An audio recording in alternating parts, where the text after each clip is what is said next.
In this discussion, we shall actually continue the threads of the earlier discussion on the emergence of a left factor in Indian politics during the 1930s. It had made its impact on the Congress as well. Under the impact of the socialist vision, impact of Marxism, the emergence of Soviet Union, the Congress itself was called upon by these changes to engage with this new vision about society and politics. Now, this left-right divide also had something to do with competing visions about liberal social order as well.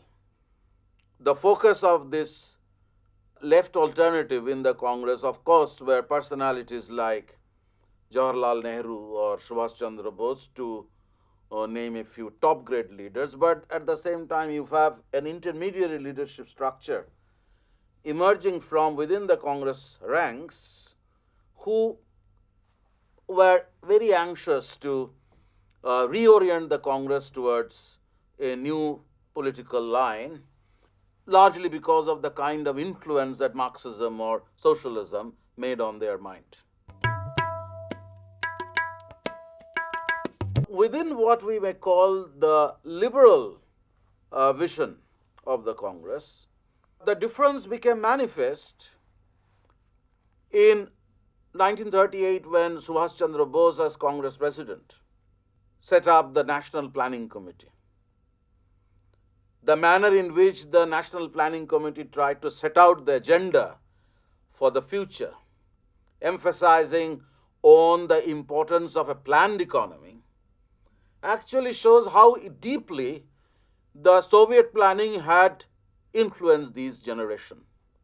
On the other hand, a new liberal vision was also emerging with the intervention of John Maynard Keynes. The Keynesian liberalism, as it is described, visualized the possibility of an active state intervention in the economy for the betterment of the conditions of the poor and the underprivileged people. Tax the rich and give some resources to the poor was ultimately the foundation of what we know as welfare economics.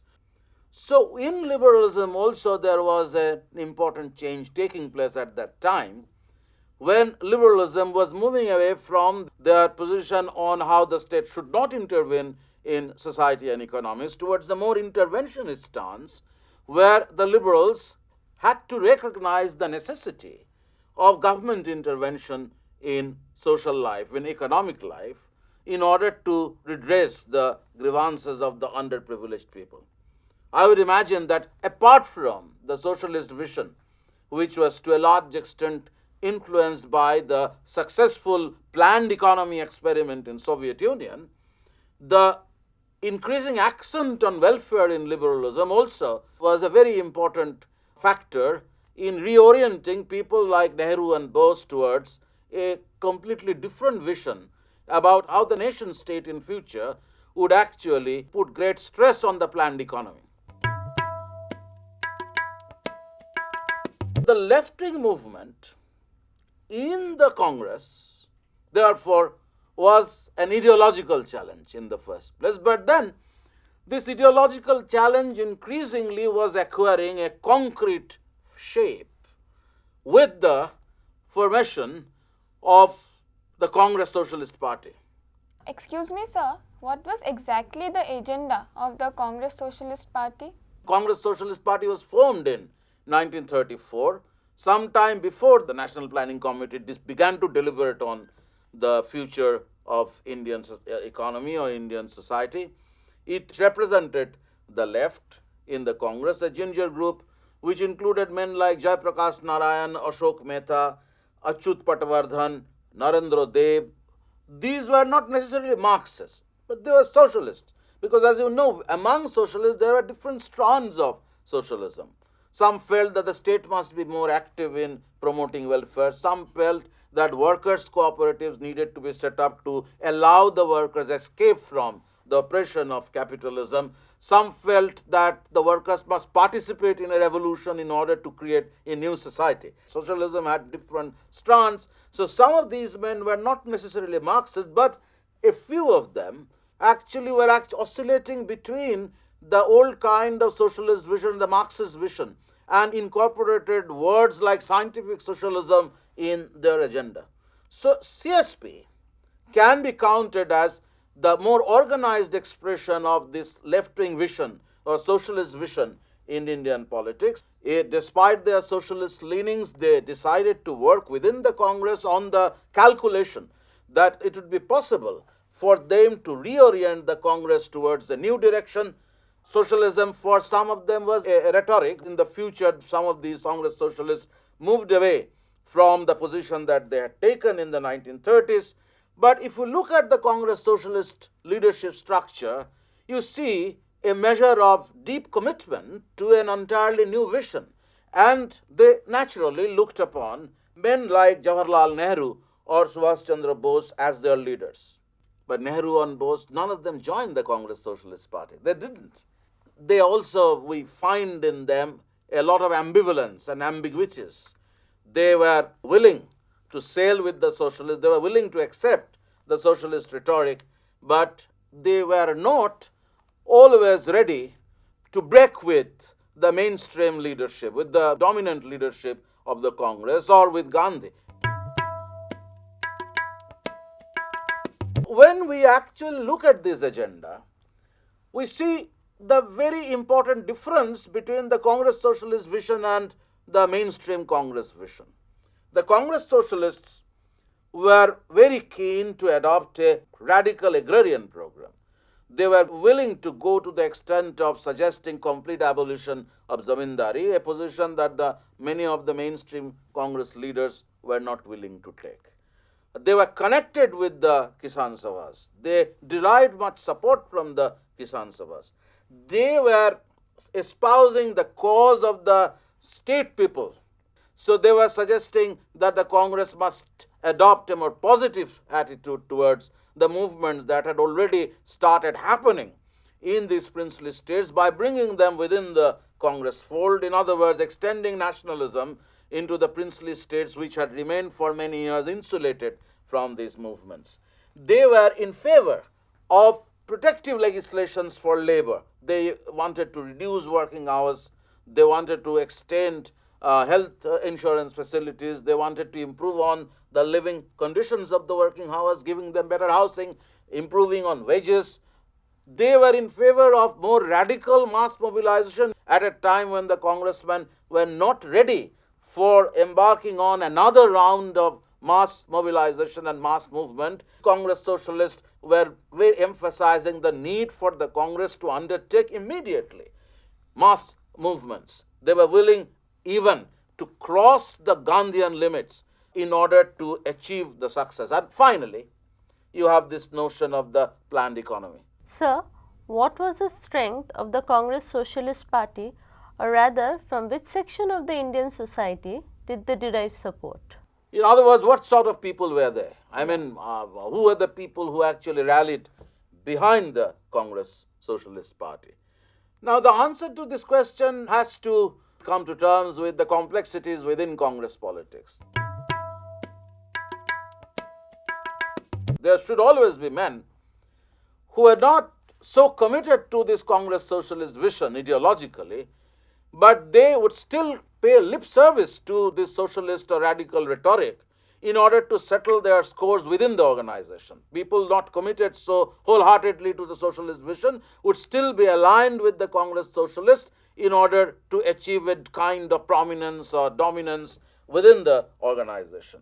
But others, like Narendra Deb or Jai Prakash Narayan, were ideologically motivated people, and one of the major sources of support for them, of course, was the connection with the Kisan movement. They were closely allied with the Kisan Sabhas. Many of their supporters came from the Kisan Sabhas. And around 1936, when the All India Kisan Sabha was formed, it was formed on the basis of the emergence of several such Kisan Sabha outfits all over the country. N.G. Ranga, for example, a leader from Andhra, had established a very powerful Kisan movement in Andhra. So N.G. Ranga was a leading Congress socialist. In Bihar, Swami Sahajanand had already started mobilizing the peasants. After the Kisan mobilization had come to a halt for some time during the early 1930s, there was a revival, there was a renewed initiative towards peasant mobilization. But because of the Congress Socialist intervention, because of the kind of persuasion that the Congress Socialists were able to make, Sahajananda was also increasingly becoming attracted to the socialist rhetoric, which he didn't uphold earlier. He was not in favor of complete abolition of zamindari, but increasingly, because of the connection that the Congress Socialists actually maintained with people like Sahajanand, with Kisan Sabha activists, the Sahajanand also began to shrug off his initial hesitation about the radical program and adopted it as a part of the Kisan Sabha agenda. In the labor movement, the communists had already become very active. We have seen already how communists were becoming involved in mobilization and labor, along with others, of course, but increasingly in certain parts of in Bombay or in Bengal, the communists were becoming a very powerful factor in the labor movement. And with these communists, the Congress Socialists had their connections. In fact, the communists were now very anxious to function within the Congress. For the communists, the Congress Socialist Party was the natural outfit within which they worked. The communists felt the need for working with the Congress for a number of reasons. In the first place, as you know, between 1934 and 1942, the Communist Party was outlawed.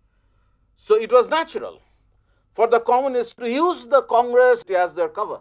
They wished to advance the interest of their party or the kind of ideology that they were espousing.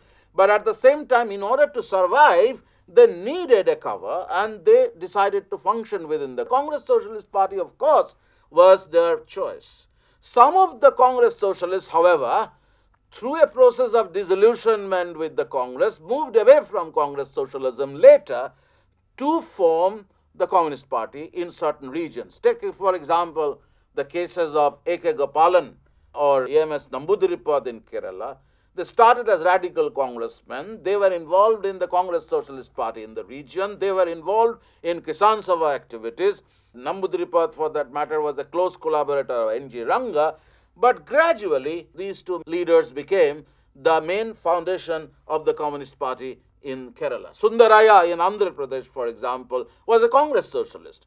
One of the reasons was for the communists to function within the Congress Socialist outfit was, of course, the outlawing of the party for 8 years. The other reason was the United Front idea. Dimitrov from 1935 had directed many of the communists to function within mainstream nationalism. So under the impact of these factors, the communists also started functioning within the Congress Socialist Party. Others were disillusioned congressmen.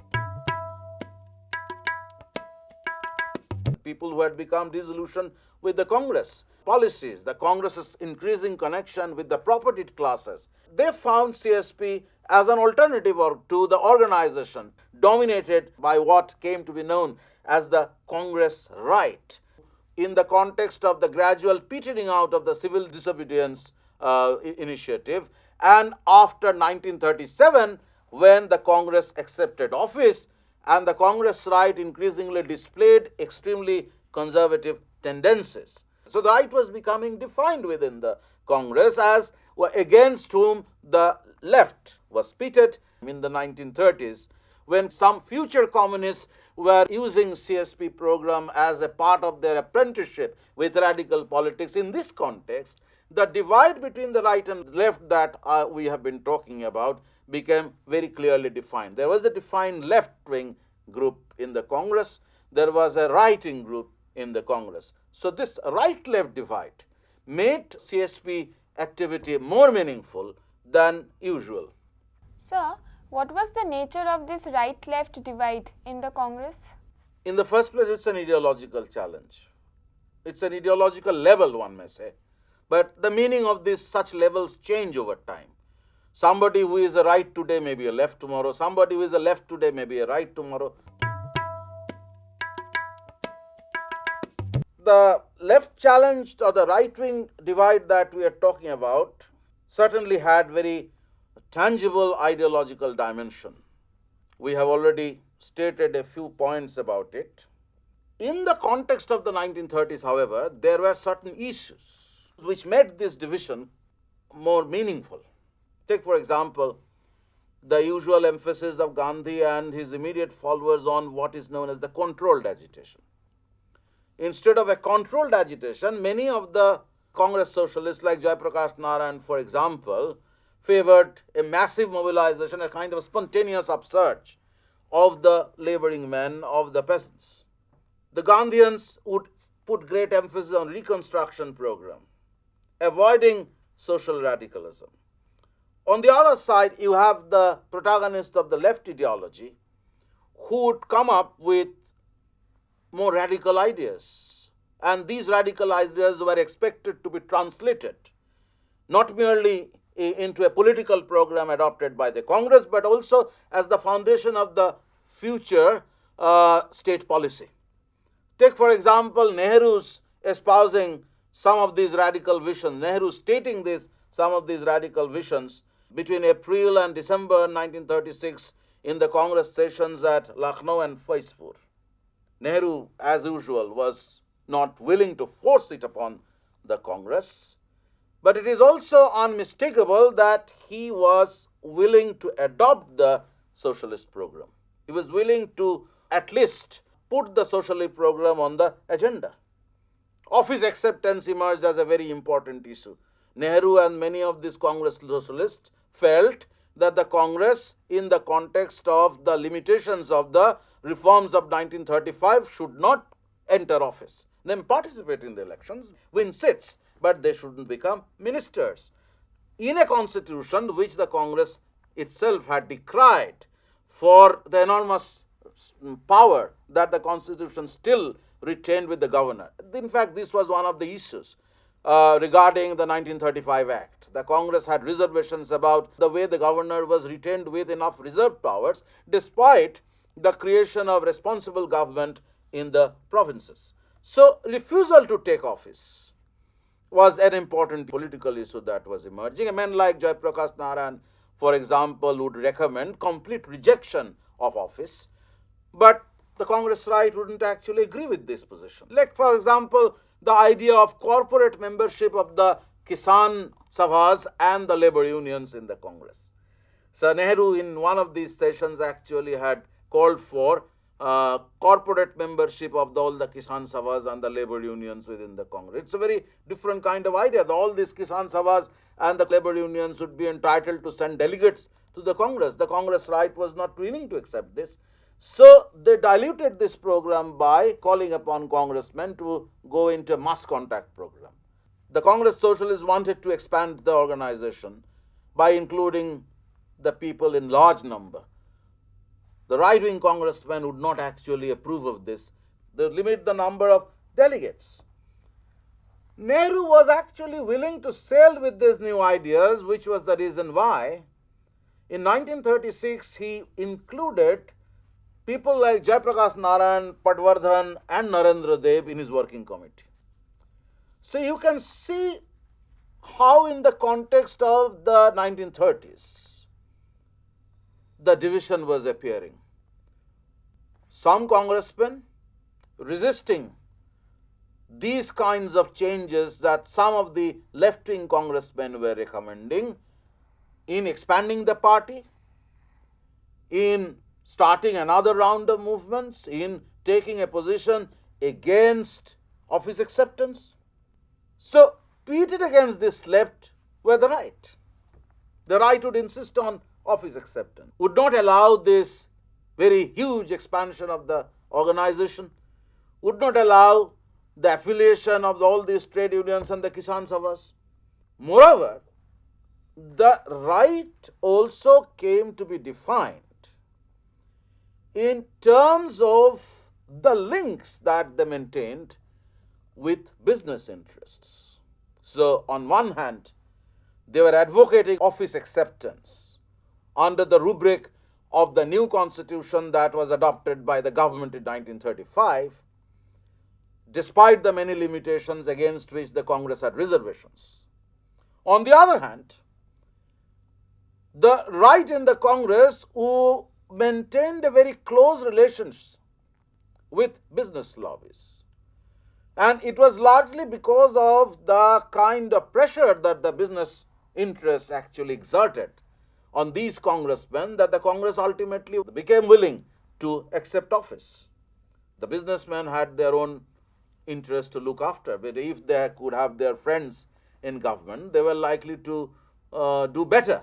Now, some of these men, whom historians eventually would come to describe as the Congress right, were also people who had resisted the idea of council entry in the 1920s, when, as you know, this issue of council entry had led Swarajya leaders like Chittaranjan Das and Motilal Nehru to form the Swarajya party.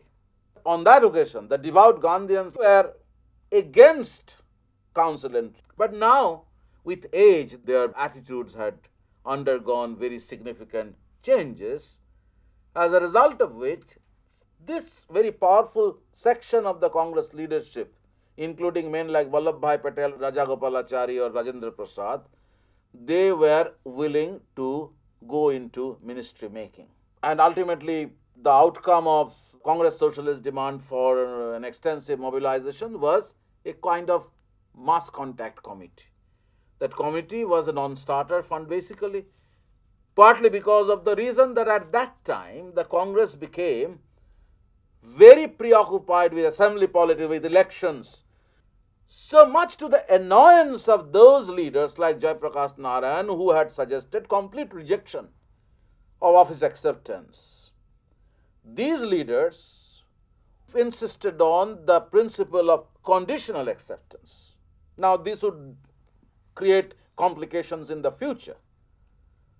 But the point is that they decided to enter office. They decided to enter government. And after their impressive electoral victories in some of the states like United Provinces, Orissa, Bihar, Central Provinces, Bombay, Madras, Northwestern Frontier Provinces, and then also in Assam in 1938, Congress government was formed.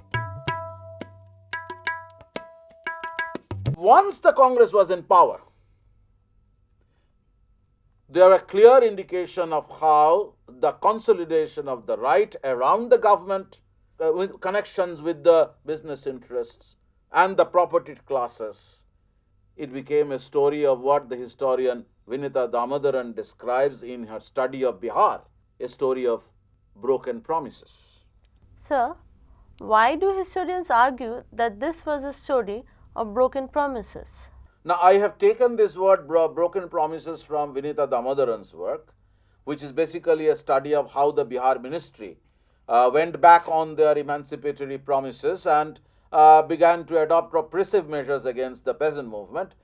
But you can see similar sources of disillusionment among radical or left-wing congressmen because of the performance of the Congress ministers, not just in Bihar but elsewhere too. In the first place, once the Congress was in power, the Congress became a part of the establishment. So the kind of hostility that the Congress had shown towards the British bureaucracy was likely to be mollified considerably because of their closeness to power. The moment some congressmen actually began to feel that they were the rulers, the kind of liberal socialist rhetoric that they were espousing was likely to be diluted. You can see the dilution in the soft pedaling of the agrarian program in Bihar. The whole question of abolition of zamindari was shelved for the time being. You have the case of the Bombay Trade Disputes Act adopted by a government under Vallabhbhai Patel, which actually provided for heavy penalty and jail term for participating in illegal strikes. So there are many instances of how Congress leaders now in government were actually going back on their emancipatory promises. They were now wholeheartedly on the side of order, stability, and property. They were willing to coerce the trade unions. They were against Kisan movements. So this is the evidence on which basis some historians would argue that once they were in power, they moved away from their earlier position. The consolidation of the right ultimately managed to create a complete stranglehold over the organization with the ouster of Subhash Chandra Bose from Congress presidency in Tripuri. You know that at Tripuri Congress, Subhash Bose banked on the left support within the Congress. Subhash Bose was a man of the left. The CSP had propped him up as the claimant for Congress presidency in Tripuri, but as you know, Gandhi stated that Subhash's victory over Sitaramaya was my defeat, and finally you have this very Marxist story of how Subhash Bose had to abdicate his presidency. And I think the Tripuri debacle drew the final curtain. So you are looking at this period when the Congress left and the Congress right were pitted against each other. There were deep reasons for them to feel estranged from one another. So this gives you a sense of how the left-right divide in the Congress had evolved in the course of the latter half of the 1930s.